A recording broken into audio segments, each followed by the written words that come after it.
Good afternoon, everybody. Good afternoon, and welcome to VTP Stage 2 Online, Technical Tuesday Coaching Call 192 for the 12th of May 2026. I hope you're all well. Hope you have had a good start to the week. Hope you're enjoying these rather interesting and eventful markets. As always, you are very welcome here. Just remember that you are responsible for your own trading and investing decisions. Okay, before we look at UK to finish off, all right. So I'm just bringing up the chart here. I've got a watch list for UK economy that I work its way through, and I've got set up these. This is kind of like intraday futures, all right. So this is what I have is a like 4 hour chart and a 30-minute chart. Why am I of interest in this? Because GB2, right? This is the 2 year yields, okay, and you can see the yields, okay, have been working their way up, and then okay, this week, just look at that. This is the 2 weeks. This is yesterday. This is yesterday in terms of, this is when he gave his speech. All right, yesterday. No, this is when he gave his speech, sort of kind of yesterday morning. And you can see how markets reacted to that. They weren't buying it at all. And then we've gapped up here, okay, and that's worked its way higher. And I'd say that is probably his reaction to him coming out after his cabinet meeting saying, I'm not going anywhere. So we will watch that, see how that particularly plays out. 10 years are not massively dissimilar, okay, but what we are seeing is that invariably that work, that's just working its way higher there, okay. 10 years has already started. The kind of, let's say, his cabinet meeting, all right, and the response to it that is continuing to work its way up. We're above 5% there, and on the 30 years, okay, 30 years, that is up. That's hugely up, okay, from 554 to 580, okay, so that is 26 points. Now, this is a very, very, very, very, very, very rough rule of thumb, okay. There'll be people who are fixed income experts who will give you far better insight and detail than I can. But kind of the workings that I worked off is that when you look at things like 10 years, 30 years, every point higher is equivalent to £200 million a year in increased borrowing costs. So, the more expensive it comes for the government to borrow money in that market, the more that's the impact that it has. Maybe not necessarily on you, but on your children and your grandchildren. £200 million a year extra in borrowing costs. And as I said, that is an immensely rough back of the fag packet working out, but sometimes it helps to put it into this kind of frame so you can actually understand the importance of it. But of course, when it is doing this, as I said, you've got that. It's a strange thing where you have investor confidence is low, but equally the FX market likes higher interest rates because it means that it generally means strength for the actual currency. Talking of which, let's have a look at it now. All right, so let's bring that up. Let's go to sterling here. It was actually a really nice morning. Yesterday morning was a bit of a scrappy morning trading sterling. This one's actually a much nicer morning. Okay, so pound against dollar. All right. What have we got here? We've got cable, euro sterling, pound Aussie, pound CAD, YTSI, pound Kiwi, pound Swiss, pound yen. All right. So we've had a look at dollar, but look at pound against dollar there. That just doesn't know what it wants to do, is it? You've got literally. It's holding up, all right. It was holding up off the base of war off risk on, right? But actually, I think what we can see is that invariably that just basically is a little bit of sterling falling over there, right? And look at that from there this morning. As I said, from yesterday afternoon, what we saw was this really nice move here.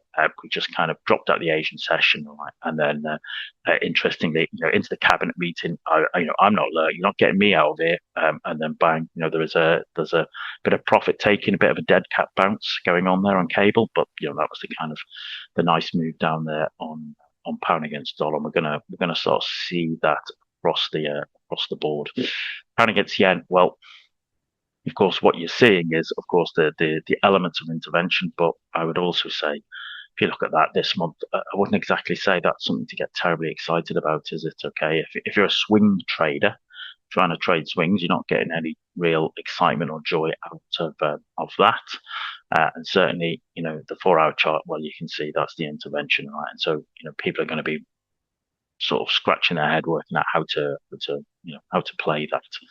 But once again, 30-minute chart. The interesting thing is that we had real moves at the at kind of early doors, right? Sort of very early doors going into the kind of into sort of end of the Asian session, start of the UK session. Okay, really just the way that set itself, the way it set itself up there. And so this morning, you can see it continued down, but it's had that pop up as well. But now we'll see what happens this afternoon. Okay, politically in the UK. Let's just zoom. Pound Swiss. You know, you've heard me say this. You've heard me say this for a good while. That I thought, we've been in that kind of block. We tried to pop out of it and get north of the 200. And I thought, well, if we can flip the 200, that gives us an indication of pushing higher. You can see how well that worked out. Didn't work out at all, and we're back into that kind of range between about 106 and 105. It's not a big range, is it, for the most part? And it just seems to be, for want of a better word, it's just arsing around in there. Okay. And if we look at it did pretty much what most of those sterling pairs did this morning. Okay, fell down nicely and then reversed here on the intraday really nicely. Stage 3 Pac-Man. That's what we saw there. Okay, working its way down. Euro sterling has been a kind of a bit of on the other side of it, and not unsurprising. What we've seen is a little bit of that euro sterling move higher, especially as STAM yesterday, talked about deeper alignment with Europe. So I think that just basically sums up STAM in his way that he's just lost local elections to certainly in England, to a party reform that is basically the Brexit party, and is just reflecting the kind of silent majority's wish to, to basically make Brexit work. And so his crowning piece of his 30th reset speech yesterday was, "Oh yeah, I've listened to you, and we're going to move closer to Europe." It's just a reflection of actually how out of touch he is, how he doesn't really care, and he's working for his ministers, not for the British people. But of course, that has just done wonders for the euro, as you can see, just moved its way nicely, and then you basically just as reversed out of there. Okay, on the intraday as I do this, hopefully you can sort of see how the price action's playing up. Not surprisingly, Kiwi against New Zealand dollar. Okay, sterling has been weakening because Kiwi dollar has been strong there. Okay, not a massive shock. Okay, and as you can see, this just followed pretty much the same trajectory as the others. Kind of worked its way lower. Pound Aussie was the same. Okay, you can see that on the daily chart that has been. Pound Aussie is STAM 1S. All right, that is sterling weakening, Aussie strength. That's what we're trying to do. That was the opportunity to get into it if you weren't already. Okay, at the start of this month, and it's worked its way lower from there.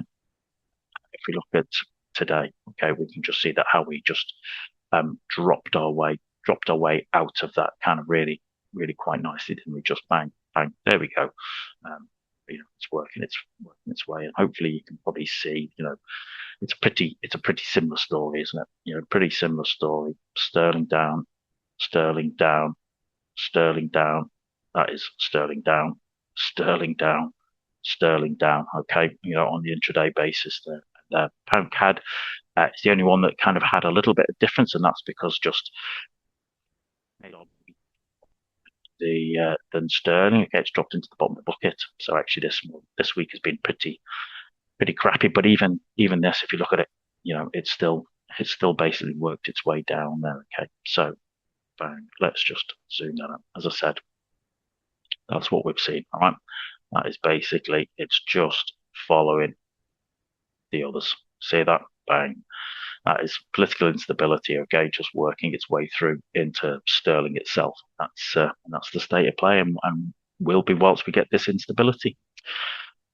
Okay, there you go, ladies and gentlemen. Let's draw it to a close there. I appreciate I overran a little bit, but there's just so much for me to share with you and talk about going on at the moment. Okay, to try and help you.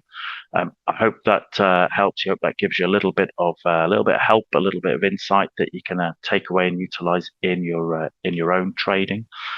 As always, I hope you have a fantastic week of trading. Trade well, everybody. There is going to be no Monday market update next week, okay, because I'm away in the Highlands of Scotland, but there will be stage 2 next week, and there is also a tag call tonight before I go. So have a great week. Take care of yourselves, and keep an eye on what's going on in the UK, okay, because it's going to give opportunities. Thanks very much.